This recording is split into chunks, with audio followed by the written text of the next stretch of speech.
शेतकऱ्याचा सातबारा कोरा करा, कर्जमाफीसाठी सरकार पंचांग पाहतंय का? उद्धव ठाकरेंचा संतप्त सवाल. तर हेक्टरी 50,000 रुपयांची नुकसान भरपाई द्या, ठाकरेंची मागणी. लातूर आणि धाराशिवमध्ये नुकसानग्रस्त भागाची केली पाहणी.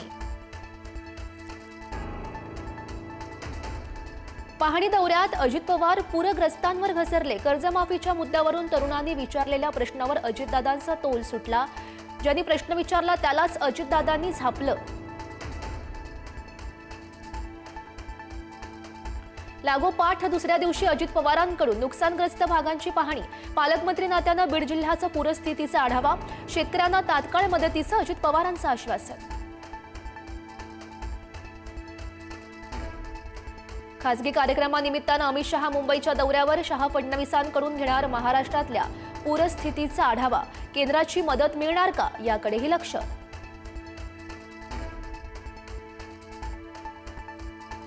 पैशांचं सोंग आणता येत नसेल तर सरकार चालवू नका. संजय राऊतांचा अजित पवारांवर हल्लाबोल.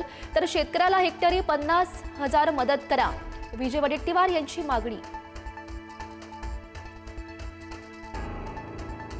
सीना नदीच्या महापुराचा सोलापूरच्या मोहोळ तालुक्याला फटका. घरांमध्ये पुराचं पाणी शिरल्यानं संसार गेला वाहून. ग्रामस्थांच्या डोळ्यात अश्रू. पिकांचं नुकसान झाल्यानं शेतकरी हवालदिल.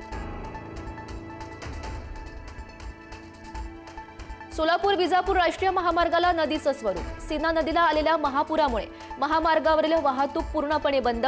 सीना नदीला आलेल्या पुराचा तिर्हे गावालाही फटका. मराठवाड्यातील अतिवृष्टीमुळे नांदेडमधील गोदावरी नदीला महापूर. विष्णुपुरी बंधाऱ्याचे 18 पैकी 16 दरवाजे उघडले. पुराची भीषण दृश्य ड्रोन कॅमेऱ्यात चित्रित. जालन्याच्या वानड गावातील शेतामध्ये अजूनही गुडघाभर पाणी. शेतकऱ्याच्या मुलाचा आक्रोश. तर गोदावरीचं बॅकवॉटर शेतामध्ये शिरल्यानं सोयाबीनचं नुकसान. शेतांमध्ये तब्बल 5 फूट पाणी साचलं. पुरातून वाचवण्यासाठी गायी घराच्या छतावर नेल्या. धाराशिवच्या परांड्यातील शेतकऱ्यांशी जनावरांना वाचवण्यासाठी धडपड सुरू. जीव धोक्यात घालून 6 गायी छतावर चढवल्या.